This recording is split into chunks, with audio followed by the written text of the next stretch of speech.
Hi there, I'm Kwan Lin, Senior Data Scientist at Rapid7, and I'd like to share some details about the recently released Industry Cyber Exposure Report, or ICER, for the United Kingdom. We focus on the security profiles of organizations included in the FTSE 250 index, as well as a few other additional groups. We refer to the set as the FTSE 250 Plus set. The intent of this ICER report is to systematically assess the configurations of Internet-connected services to make a generalized assessment of current levels of exposure in the United Kingdom. One of the underlying assumptions we make is that the set of organizations in our analysis are well-resourced and technically capable. Our findings of exposure within this group might suggest that other smaller and less well-equipped groups are likely comparably more exposed. The data we collect for this report originates from Project Sonar, which performs internet-wide surveys across numerous services and protocols to identify exposure to common vulnerabilities, as well as Project Heisenberg, which is an unadvertised network of honeypots that should not receive any legitimate internet traffic. Using Sonar, we search for publicly exposed systems and services in the FTSE 250 Plus organizations. We found that on average, each organization exposed about 35 services. Each of these exposed services expands the attack surface.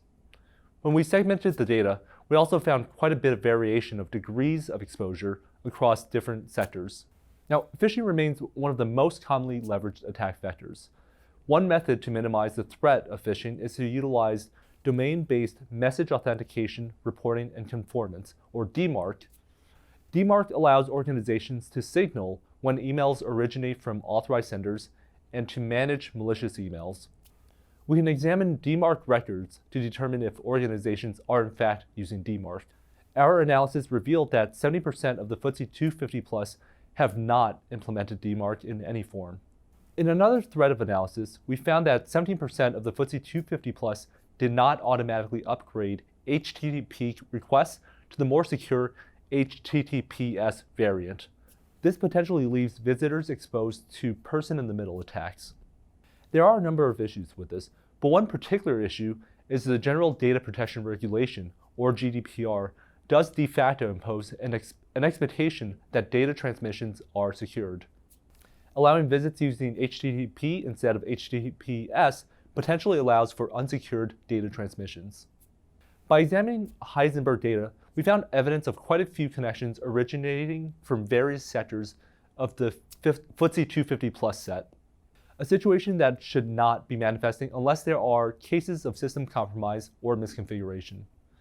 When we dug deeper, we found further evidence suggesting impact by SMB-related malware like WannaCry, DNS denial of service attacks, and credential brute forcing. We'll conclude now with some tips for organizations in the UK derived from our analysis of the FTSE 250 Plus organizations. First, aim to reduce your attack surface. The fewer exposed services there are, the fewer opportunities there are for malicious actors to exploit. Understandably, some services do need to be exposed, but if so, ensure there are measures in place to minimize risk, such as vulnerability management programs or active monitoring practices.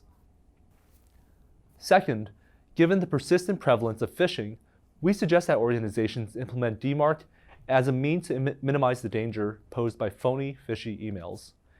It reduces risk to outside organizations yours engage with, and it also makes it trickier to spoof your internal emails.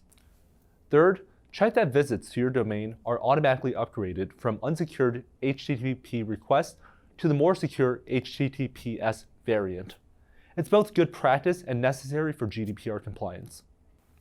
Fourth, given that our Heisenberg honeypots picked up activity originating from the FTSE 250 Plus, it's probably worth checking on egress filters that could block undesirable outbound traffic.